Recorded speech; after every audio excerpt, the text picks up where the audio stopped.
TasteAtlas just released their top dishes of the world for 2022 and the Japanese curry took it out. Now, I absolutely love a Japanese curry. It's super easy to make, a few different versions, but let's make one and see if it lives up to the hype.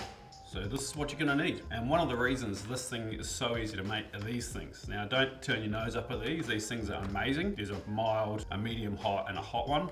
I like the medium hot, so we're gonna need one of these. And then classic kind of accompaniments, carrot, onion. I like to put apple in it, and potato, some spring onions, and then we're gonna need chicken breasts, some panko, and some flour and eggs, because we're gonna do like a chicken katsu style curry. So first things first, let's get our curry sauce just simmering away, and then we'll make our chicken katsu. Let's go. All right, let's get these veggies cut. Peel our onions, and I like to keep it in relatively large chunks, so about that sort of size. Peel your carrots, and then into sort of half moon shapes. Potato into decent sized chunks, just like that. And the apple. Now you're gonna get a bowl of water ready for that because you don't want it to go brown. And optionally just a touch of vinegar, puts the acid up, stops it from oxidizing. Take the core out, half again, that size piece. All right, it's time to get our sauce going. So in a pot, a little bit of high temp oil, so I'm using grapeseed. So first up, onions in, little season with salt, carrots in. Just work those around the pan. Now you're not looking for any color here, we're just looking to sweat these down. Just starting to get a bit of color, so in we go with the chicken stock. And now in with the potatoes. And we're just going to simmer this until all this veg is just cooked. While that's simmering, we're going to get a cast iron pan on. Now we're just going to fill that up with just over 1 centimetre of oil for frying. So for the chicken katsu, pretty simple. We're just going to butterfly this chicken and then we're going to crumb it really traditionally flour, egg, panko and fry it off. So take your chicken breast, so we're just going to butterfly it open. So run your knife in right into the centre carefully and take it open all the way through and you'll get 2 nice chicken cutlets. And don't be an idiot like me and always put something underneath your board. So classic panko, flour, eggs, give them a whisk, save the eggshell. And that's why you crack on a flat surface. And panko. All right, we're gonna season our chicken. And then anytime you're breading or crumbing anything, remember 1 wet hand, 1 dry hand. So wet hand into the flour, push it down, flip it over. Now that it's dry, you use your dry hand.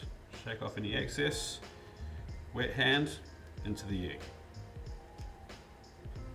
Let it drain off a bit, pick up some panko with the other hand, drop it down, and in. Press that panko on. You want it completely covered.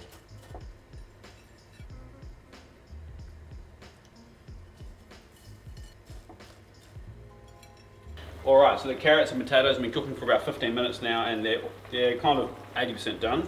Now we're gonna add the apple. Once this comes back up to the boil, we'll add our curry paste and then we can start frying our chicken.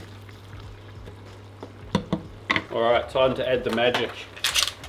Now it looks like chocolate, but it's not. Just break it up into the 5 pieces, spread it out evenly in your sauce, and then start to stir it through. Now this is obviously going to flavour this with the curry, but it's also going to thicken your stock. So if it does get too thick, you can always add a little bit more to get it to the consistency that you want.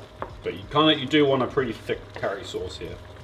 So from this point, this is probably only going to take about 10 more minutes. Once it's like nicely incorporated, the potatoes are perfectly cooked and the carrots are nice and tender.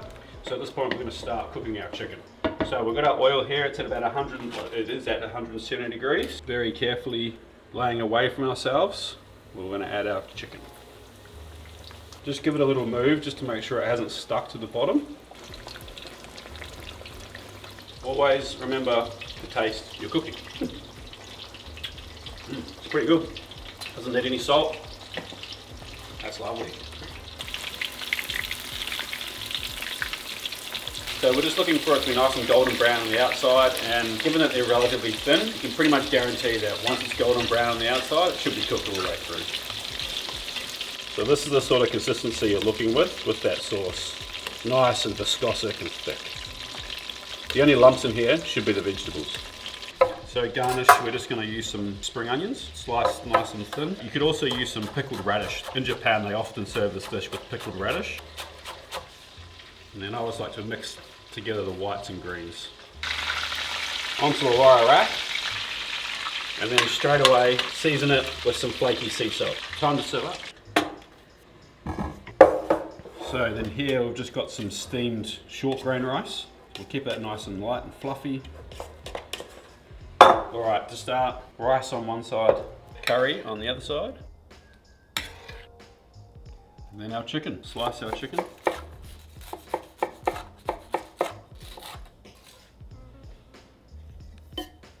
Spring onions.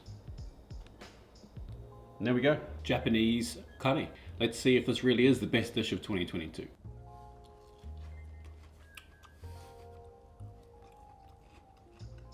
Pretty much every one of my Japanese mates has said this was their favorite dish growing up, and I see why. It's absolutely delicious. It's so comforting.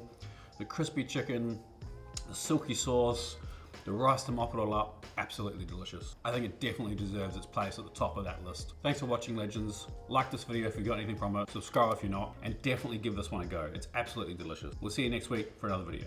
Peace.